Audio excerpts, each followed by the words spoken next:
문이 하나씩 닫힌다. 등불이 낮아진다. 발소리가 멈춘다. 장례는 끝났고 상여가 떠난 뒤엔 바람도 조용하다.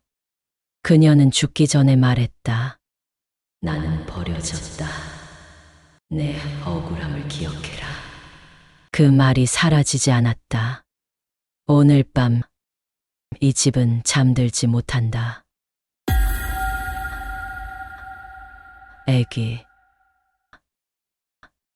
장례가 끝나자 흰종이가 바람에 나부꼈다. 북소리도 멎고 사람들은 하나둘 흩어졌다. 상여를 매던 이들이 구부린 허리를 펴자 집 안에는 갑자기 정막이 깔렸다. 남은 건 빈 방과 스산한 냉기, 그리고 말로 옮기기 꺼려지는 불안감뿐이었다. 유몽인의 첩은 오래 병을 앓았었다. 약을 갈아도 낫지 않았고 밤마다 고열에 떨었다.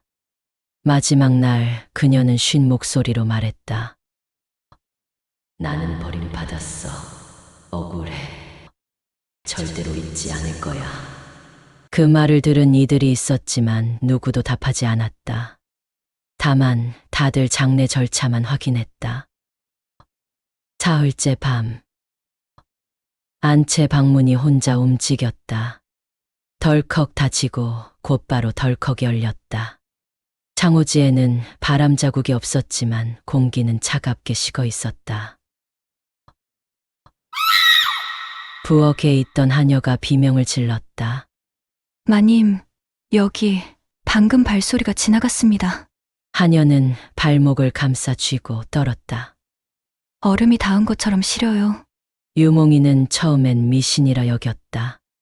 그건 겁먹은 사람들의 착각이라고 생각했다. 하지만 새벽녘 그는 직접 보았다. 문가에 여인이 서 있었다. 죽은 그의 첩이었다.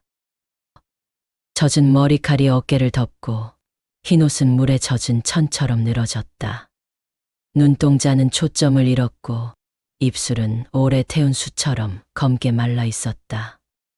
그는 몸을 일으키려다 멈췄다. 목이 뭔가에 붙잡힌 듯 움직이지 않았기 때문이다.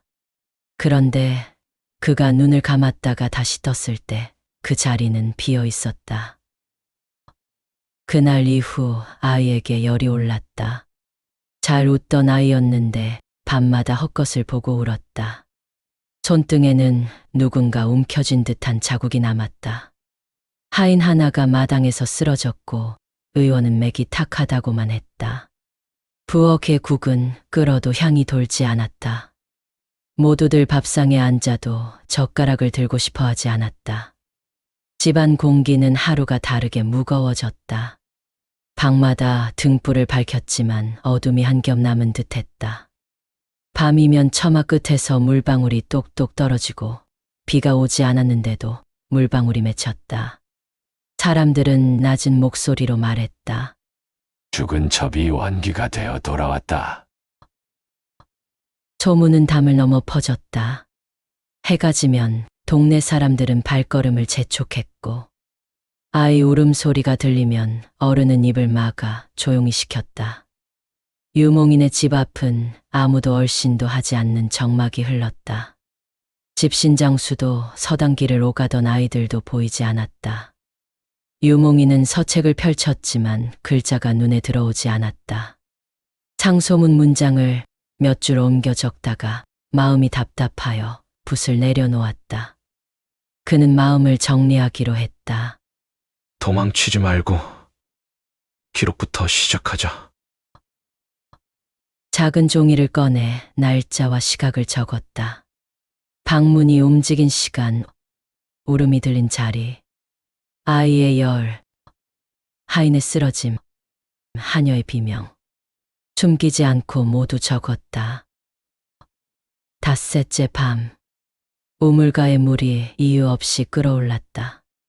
불을 떼지 않았는데 거품이 솟았다. 우물벽에는 김이 서렸고 손을 담근 하녀의 손등이 붉게 부풀었다.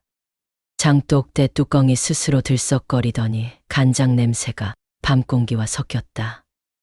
누군가는 그 냄새에서 젖은 머리칼을 떠올렸으나 아무도 입 밖으로 내지 않았다. 유몽이는 족보와 제문을 꺼냈다. 천대의 이름을 소리내어 읽으며 마음을 붙잡으려 했다. 그러나 떨림은 멎지 않았다. 그는 그날의 기록을 접어 서랍에 넣었다. 그런데 밤이 되자 서랍은 저절로 열렸고 종이는 바닥으로 흘렀다. 그는 종이를 다시 줍고 손끝에 떨림을 가라앉히지 못한 채 안절부절하지 못했다. 그날 밤 그는 방문마다 문고리를 확인했고 자물쇠의 위치를 기록했다. 부적을 사서 기둥과 들보에 단단히 붙였지만 어찌된 일인지 종이 끝이 곧장 말려 올라갔다. 아이의 요를 안채로 옮기고 어른둘이 번갈아 깼다. 부엌의 숯불은 완전히 꺼버렸고 우물에는 널빤지를 덮었다. 모두가 정해진 순서대로 기도문을 읽었고 중간에 말을 섞지 않기로 약속했다. 그러나 약속은 종종 깨졌다. 두려움이 올라오면 누구든 입을 열었다. 그때마다 유몽이는 짧게 다독였다. 지금은 버티는 시간이다. 사람들은 고개를 끄덕였고 새벽이 가까워질수록 목소리는 더 낮아졌다. 다음 날 부엌 솥이 흔들렸다. 불길이 꺼졌는데 쇳덩이가 혼자 움직였다. 그릇은 연달아 바닥에 떨어졌고 깨어진 파편이 발밑에서 삐걱거렸다. 서재에서는 벼루가 뒤집혀서 먹물이 흐르며 발자국 모양의 얼룩을 만들었다. 얼룩은 문지방을 넘어 마당으로 이어졌다. 발 모양을 이루며 문지방을 넘었다. 밤이면 마루 밑에서 흐느낌이 새어나왔다. 그 흐느낌은 등잔불을 들이대면 멎었고 등을 돌리면 다시 시작됐다. 장지문에는 손자국이 찍혔다. 그것은 물걸레로 닦아도 지워지지 않았다. 다음 날 아침에 보면 자국은 오히려 더 진했다. 하녀의 목덜미에는 선명한 멍이 생겼다. 손가락 5이 눌린 모양이었다. 아이의 열은 내리지 않았고 헛것은 더 자주 보였다. 하인은 밤마다 가슴을 누르는 느낌 때문에 벌떡벌떡 일어났다. 사람들은 서로 붙어 앉아 새벽을 기다렸다. 유몽이는 스님을 모셔 연불을 올렸다. 경은 낮고 길었고 목소리는 단단했다. 그러나 해가 지면 울음은 더 커졌고 등잔불은 이유 없이 꺼졌다. 심지가 멀쩡한데도 불이 붙지 않았다. 그날 밤 창호지에 얇은 피막처럼 붉고 선명한 손자국이 다시 찍혔다. 하인들은 버티지 못하고 10명 중 절반이 짐을 쌌다. 떠나는 이들은 고개를 숙이고 울었고 남은 이들도 떨었다. 이웃은 담 너머를 보지 않았고 먼 길로 돌아다녔다. 밤마다 담장 밖으로 울음이 흘렀고 개들은 짖지 않았다. 유몽이는 결심했다. 사람의 힘으로 멈추지 않는다면 저승의 법에 호소하자. 그는 책상을 치우고 흩어진 종이를 모았다. 붓을 씻고 먹을 갈았다. 첫 줄을 또박또박 썼다. 제목은 소시왕문, 저승의 열왕에게 바치는 호소문이었다. 그는 죽은 자의 억울함과 산자의 고통을 사실대로 적고 끝에 청혼을 붙였다. 첫 번째 글에서는 병의 경과와 마지막 말, 장례 절차의 미흡함을 기록했다. 종이를 말아 향불과 함께 태웠다. 그날 밤은 조용한 듯했지만 새벽에 울음이 다시 일었다. 문설주가 미세하게 떨렸고 석가래가 삐걱거렸다. 둘째 날 그는 두 번째 글을 썼다. 이번에는 자신의 책임을 분명히 했다. 냉대와 방치, 무시의 시간들을 빠짐없이 적었다. 종이를 불에 넣자 불길이 잠시 파랗게 일렁였다. 밤이 되자 울음은 더 가까워지며 귓가에서 낮게 속삭이는 소리가 들렸다. 잊지 마.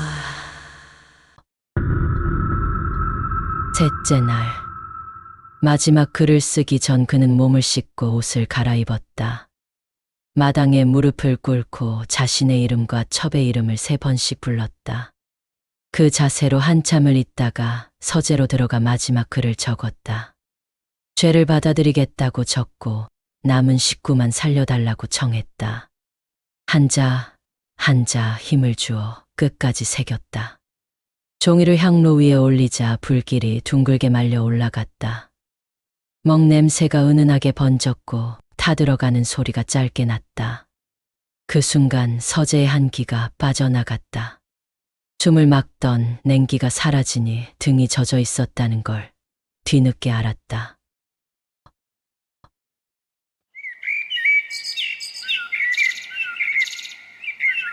마당 어디선가 작은 새가 울었다. 아주 낮은 소리였지만 사람들은 동시에 고개를 들었다. 그날 밤 집은 조용했다. 마루는 울지 않았고 문도 스스로 움직이지 않았다. 장지문 손자국은 옅어졌고 아이의 열은 밤 사이에 내렸으며 하녀의 멍은 색이 연해졌다. 불은 늦게까지 켤 필요가 없었다. 등잔 하나만으로도 방은 충분히 환했다. 유몽이는 그제야 사람들을 모아 말을 나눴다. 누가 누구를 밀어냈는지, 누구의 말이 상처가 되었는지, 누구의 침묵이 길을 막았는지. 서로 입을 열기까지 시간이 걸렸지만 그는 멈추지 않았다. 죽은 자의 고통이 어떤 경로로 집안을 돌아다녔는지 윤곽이 드러났다. 무당도 한번 불러보았다. 구판이 섰지만 북소리는 세 차례에서 끊겼다. 무당은 입술을 깨물며 고개를 저었다. 이 일은 굿이 아니라 글로 풀어야 합니다. 그 말에 모두 조용해졌고 결국 그는 붓을 다시 잡았다. 이튿날 아침 유몽이는 집 전체를 돌았다. 안채와 사랑채, 서재와 곳간, 부엌과 마당. 어디에도 새로운 흔적은 없었다. 깨진 그릇을 치우고 얼룩을 닦았다. 이불을 햇볕에 널자 눅진한 냄새가 빠졌다. 사람들은 서로의 손을 잡으며 살아남았다는 사실에 감사했다. 그러나 유몽이는 그것이 끝이라고 단정하지 않았다. 그는 밤마다 쉽게 잠들지 못했다. 눈을 감으면 문가에 섰던 여인이 떠올랐다. 젖은 머리칼, 마른 입술, 움직이지 않는 눈동자. 그녀는 아무 말도 하지 않았다. 다만 똑바로 바라볼 뿐이었다. 유몽이는 기록을 정리했다. 첫 울음이 들린 밤부터 마지막 불길이 올라간 순간까지 날짜와 시간, 장소와 증언을 모았다. 아이의 병세, 하녀의 상처, 하인의 공포, 이웃의 침묵. 그는 숨기지 않았다. 무엇이 원인이었고 무엇을 놓쳤는지, 또 앞으로 무엇을 바꿔야 하는지 분명히 적었다. 사람들은 물었다. 정말 귀신이 있었습니까? 그는 단호하게 답했다. 나는 보았고 들었고 느꼈다. 환각이라 말하는 이도 있겠지만 그 밤의 냉기와 소리는 거짓으로 만들 수 없다. 그것은 사람의 원한이 만든 힘이었다. 그는 다짐했다. 같은 일이 다시 일어나지 않도록 먼저 바꾸자고. 약한 이를 구석으로 몰지 말 것. 아픈 이를 방치하지 말 것. 차마 입 밖에 못 낸 말을 억지로라도 듣고 적을 것. 아침에는 서로의 안부를 확인하고 저녁에는 이름을 불러볼 것. 그가 약속할 수 있는 건 이런 생활의 규칙뿐이었다. 집안은 천천히 예전의 질서를 되찾았다. 떠났던 하인 둘이 돌아왔고 웃음이 적당한 높이로 돌아왔다. 아이의 볼은 다시 불그레해졌고 부엌의 국에는 향이 돌기 시작했다. 밤의 등불은 필요 이상으로 밝힐 이유가 없었다. 그럼에도 간혹 이상한 순간이 있었다. 바람이 없는데 발걸음 소리가 들리는 밤. 이상한 기척에 모두가 동시에 고개를 드는 밤. 그러나 이전과는 다르게 잠깐의 정적이 흐르고 이내 아무 소리도 나지 않았다. 그럴 때면 유몽이는 등잔에 불을 한 번 더 뗐다.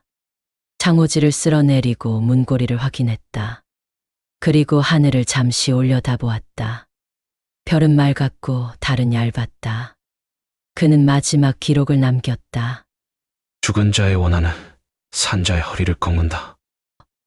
무관심과 욕심은 쉽게 자라고 설명되지 않은 한숨은 밤마다 울음을 만든다. 남의 고통을 가볍게 넘기지 말라. 오늘의 작은 무시는 내일의 재앙이 된다. 나는 글로 이 일을 누르고 불로 마무리했다. 그러나 사라졌다고 말하지는 않겠다. 우리는 서로를 대하는 법으로 스스로를 지킬 것이다. 그는 그 문장을 덮고 등불을 끄려 했다가 잠시 멈췄다. 마당 쪽에서 아주 얇은 그림자가 스쳤기 때문이다. 그는 창문을 다시 열어 밖을 살폈다. 마당은 바람 한 줄기 없이 고요했다. 잠시 뒤 그는 불을 껐다. 방 안은 조용했고 그 조용함은 이번엔 편안했다. 몇 달이 지나 비가 내렸다. 조용하고 길게 내리는 비였다. 그날 밤 그는 오랜만에 깊이 잠들었다. 꿈에서 여인이 마당을 가로질러 안개 속으로 들어갔다. 돌아보지 않았고 발소리도 남기지 않았다. 아침에 일어나 보니 창호지는 말끔했고 마루에 나뭇결이 또렷했다. 그 후로도 작은 일들은 가끔 있었다.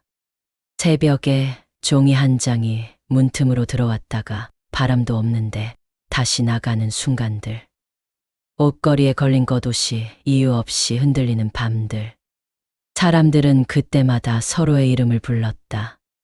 이름을 부르면 공포가 한 칸 물러섰다. 그리고 모두가 숨을 크게 쉬었다. 지금도 어딘가에서 억울한 죽음이 생긴다. 우리는 그 원한이 어디로 가는지는 아무도 모른다. 내 집에서 울음이 멎은 이유는 잘못을 인정하고 글로 기록했기 때문이다. 불길 속에 내려놓은 고백이 한밤의 소리를 멈추게 했다. 같은 일을 막으려면 살아있는 동안 서로의 이름을 부르고 아픈 일을 외면하지 말며 침묵을 기록으로 바꾸어야 한다. 그 약속이 지켜지는 밤, 집은 조용하다. 시청해 주셔서 정말 감사드립니다.